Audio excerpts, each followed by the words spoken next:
Assalamu alaikum. Good afternoon. So this session is supposed to be fun, fun, fun. If you learn anything, my apologies. You shouldn't. So I have two questions. Those who have given a presentation, I'm sure all of you have. How many of you, with a show of hands, were really nervous? Let's be honest here. Pretty much everybody. You too, my son? Very good. Oh, I'm always nervous, including now. But does it show? No, because I believe in what I'm sharing with you. I believe in you folks.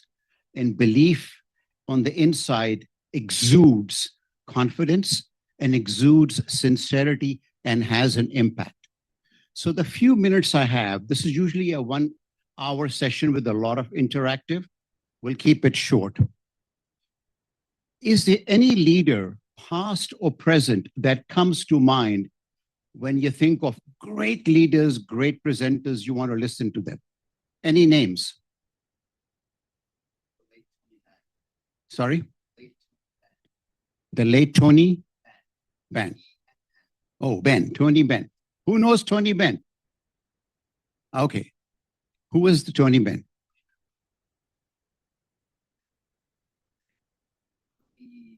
Okay. Thank you. We'll look him up. Is there any other name? Yes, Sinan?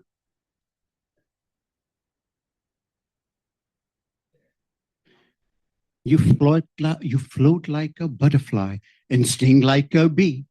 That's right. And Zulfikar Ali Bhutto, whether you liked him or not, inspired crowds. So what is common with these people?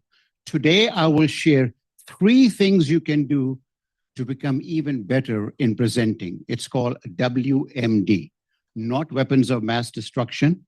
It's words, music, and dance. You can practice each of these, and when you pull them together, your impact is greater. You know, they say the only thing people are afraid more of than death is giving a presentation. Last year, I shared briefly your golden circle of life. Integrity, who you are on the inside.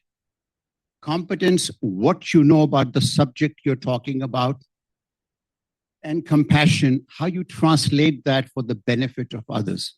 Today, it's taking competence and the WMD, and we'll take each of those at a time. Words have power. And some of the best words that we used that are remembered today, MLK, I have a dream. Remember that? And then he talked about, we are here to give a check that upon demand will give us the power of freedom, talking about Black Americans, and he'd really transformed the nation. Or JFK, very famously, and which is true in the world today in geopolitics, the hottest place in hell is reserved for those in times of crisis stay neutral. Those are powerful words by powerful people, and it changes history. We're not here to change history at a mega level, but small things make a big difference. So everything you do, the great presentations, panelists, every little bit brings a tsunami of change.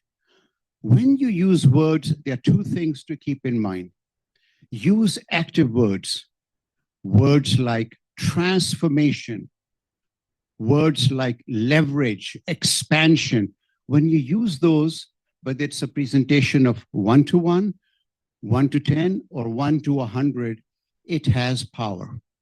Second, use very carefully some words that may be really high sounding, so you don't become a show off, like tessellate. You know what's the meaning of tessellate?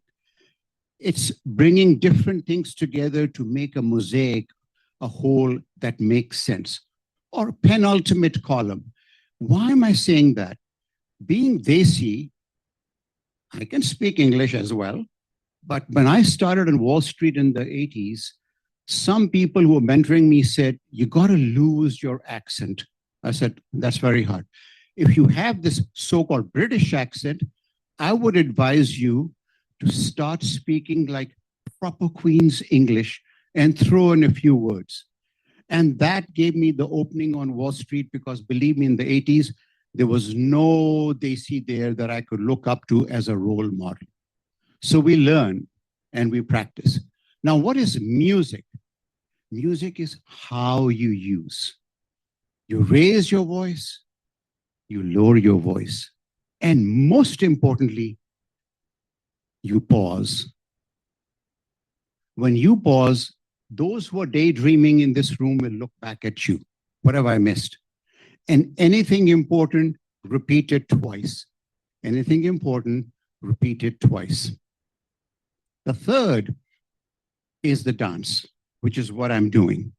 Now remember, I can stand behind that. I do not like this thing. It blocks me from the audience. And if you have to use it, don't hang on to it for dear life. You'll stay afloat. Or don't put your hands in the pocket. And the TED Talk specialist can tell you all about it. And something I struggle to do, which you did, Naima, really well. You're naturally smiley.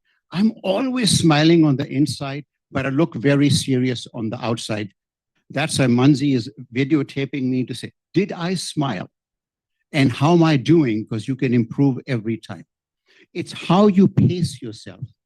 And very importantly, are you looking at the people in the back? Because that's really important. Otherwise, you lose the audience in the back. So when you pull it all together, you can be effective. A few tips. People will only remember three things, not what you said. Stories you told, jokes you made, or visuals you showed. Maybe you'll remember a little bit of this visual. ChatGPT helped me. It's really not that great, but it gets the job done. So I'll tell you a brief story in conclusion. In the mid-80s, I was at Merrill Lynch in fixed income. We were told, 50 of us youngsters, go into the auditorium, One Liberty Plaza. That was the headquarters. There's a person coming in and he wants our money. Your job is to tell us, is it worth it? The person comes in, it's a huge hall and a big floor there. A little guy walks in and speaks very slowly. So we're looking at each other, saying, loser.